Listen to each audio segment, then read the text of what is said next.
சூரிய உதயம் 7:02க்கு, சூரியாஸ்தமனம் 7:17க்கு. இன்றைய திதி பிறந்து வரும்போது ஒரு ஜாதக அமைப்பு நம்மளுக்கு இருக்கு. அங்க அனைவருக்கும் என் இனிய காலை வணக்கங்கள். இன்று பெருமாளுக்கு உகந்த நாள் ஏகாதசி விரதம். ஆன்மீக முன்னேற்றத்திற்கும் மன தூய்மைக்கும் இந்த ஏகாதசி விரத வழிபாடு மிகவும் உகந்தது.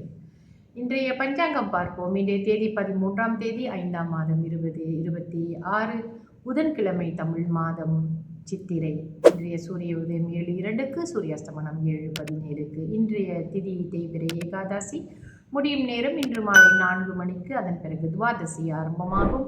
இன்றைய நட்சத்திரம் உத்திராட்டாதி. முடியும் நேரம் ஆங்கில தேதியின் முறைப்படி 14ஆம் தேதி அதிகாலை 2:47க்கு முடிவடைந்து ரேவதி ஆரம்பமாகும். இன்றைய யோகம் சித்த யோகம், பிறகு மரண யோகமாக வருகிறது. நல்ல நேரம் காலை 7:02 8:33 வரை. அதன் பிறகு காலை 10:05 11:07 வரை. மத்தியான வேளையில் 2:41 4:13 வரை. மாலை வேளையில் 5:14 6:15 வரை. ராகு கால நேரம் மதியம் 1:09 2:41 வரை. யமகண்ட நேரம் காலை 8:33 10:05 வரை. கூலிகன் காலை 11:37 மதியம் 1:09 வரை. சந்திராஸ்தம ராசி. இன்று சிம்ம ராசி அன்பர்களுக்கு சந்திராஸ்தமம். இன்றைய ராசி பலன் பார்ப்போம். மேஷ ராசிக்கு நன்மை, ரிஷப ராசிக்கு அமைதி, மிதுன ராசிக்கு பாராட்டு, கடக ராசிக்கு பொறுமை, சிம்ம ராசிக்கு சுகம், கன்னி ராசிக்கு முயற்சி, துலாம் ராசிக்கு வெற்றி, விருச்சக ராசிக்கு அசதி, தனுசு ராசிக்கு வரவு, மகர ராசிக்கு தனம், கும்பராசிக்கு நலம், மீன ராசிக்கு லாபம். இன்றைய விசேஷம் சுப முகூர்த்தம். ஏகாதசி விரதமும் கூட. முகூர்த்த நேரம் காலை மணி 7:10 8:30 வரை. சுப ஓரைகள் பார்ப்போம். புதன் ஓரை காலை 7:02 8:03 வரை. சந்திர ஓரை காலை 8:03 9:04 வரை.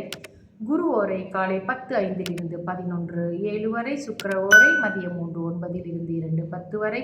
புதன் ஓரை மதியம் 2:10 3:12 வரை. சந்திர ஓரை மதியம் 3:12 4:13 வரை. குரு ஓரை மாலை 5:14 6:15 வரை.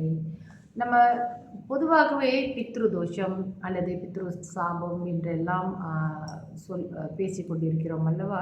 இதற்கு நம்ம அமாவாசை வழிபாடு செய்கிறோம், தர்ப்பணம் கொடுக்குறோம், அதெல்லாம் ஏன் இந்த பித்ரு தோஷம் நமக்கு ஏற்படுகிறது என்றால், மிக முக்கியமாக நம்மளுடைய தாய் தந்தையரை மதிக்காமல் நடப்பது மற்றும் அவர்களை சரியாக கவனித்து கொள்ளாமல் இருப்பது, அவர்கள் நோய் உற்று இருக்கும் பொழுது அவர்களை தேவையான மருத்துவ வசதிகள் எல்லாம் இவர்களுக்கு அமைத்து கொடுக்காமல் ஏனோ தானோ என்று இந்த பெற்றோர்களை கவனிக்காமல் விடுவதாலும் கூட இந்த பித்ருதோஷம் இவர்களுக்கு வரும். அது இவர்களுக்கு பிறக்கக்கூடிய குழந்தைகளுக்கு அந்த ஜாதக கட்டங்களிலே காட்டும்.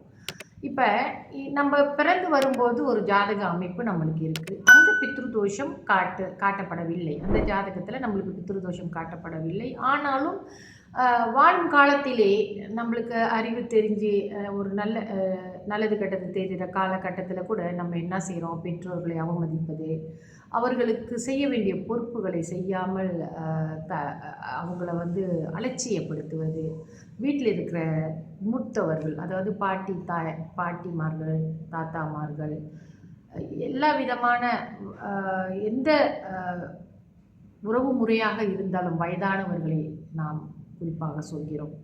அவர்களை அவமதித்தல் உண்மையிலே நம்மளுக்கு இந்த வாழும் காலத்திலே நீங்கள் பித்ரு தோஷத்தை ஏற்றுக்கொள்கிறீர்கள் என்பதுதான் அர்த்தம். அதை வெறும் அந்த தர்ப்பணம் செய்வதாலோ இல்லை சிராத்தம் கொடுப்பதாலே நீங்கி விடுமா என்று கேட்டால் இல்லை. நம்மளுடைய குணம் மாறணும். பெரியவர்களை மதிக்க கற்றுக்கொள்ள வேண்டும். அதுதான் ரொம்ப முக்கியம். இப்போ இருக்கிறது, அதாவது முன்பு நடந்தது, போன ஜென்மம் வர ஜென்மத்தை பற்றிலாம் யோசிக்க வேண்டாம். இப்போ இருக்கிற காலகட்டத்தில் என்னுடைய பெற்றோர்களை, என் வீட்டில் இருக்கும் மூத்தவர்களை நம்ம எப்படி கவனித்துக் கொள்கிறோம் என்பது தான் மிக முக்கியமானது.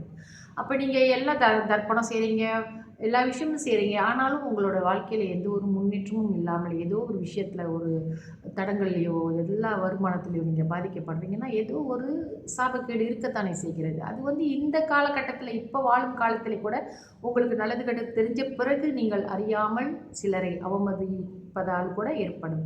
பெண் சாபம் ஏற்றுக்கொள்ளக்கூடாது. அதாவது பெண்களுக்கு துரோகம் செய்வது, பெண்ணை அழவிட்டு வேடிக்கை பார்ப்பது, இந்த மாதிரியான காரியங்கள் செய்யும் குடும்பங்களில் கூட இந்த மாதிரி நிறைய நல்ல காரியங்களுக்கு தடங்கள் ஏற்பட்டு கொண்டு தான் இருக்கிறது. அதனால் உங்களுடைய ஜாதகத்தில் இந்த தடவை தெரியல, இப்போ பித்ரு தோஷமாக தெரியவில்லை என்று நினைத்து கொண்டு அது இல்லாமல் போகும் என்றெல்லாம் நினைக்காதீர்கள். இந்த காலகட்டத்தில் நம்ம நடந்து கொள்கிற விஷயங்களும் நம்மளுக்கு பித்ரு தோஷங்களை, அதாவது பெரியவர்களை முன்னோர்களை மதிக்காமல் நடந்து கொள்வது, மூத்தவர்களுக்கு மரியாதை கொடுக்காமல் நடந்து கொள்வது எல்லாமே நம்மளுக்கு தோஷத்தை ஏற்படுத்தத்தான் செய்யும். சரிங்களா? தொடர்ந்து என்னுடைய பதிவில் இணைந்திருங்கள். நன்றி, வணக்கம்.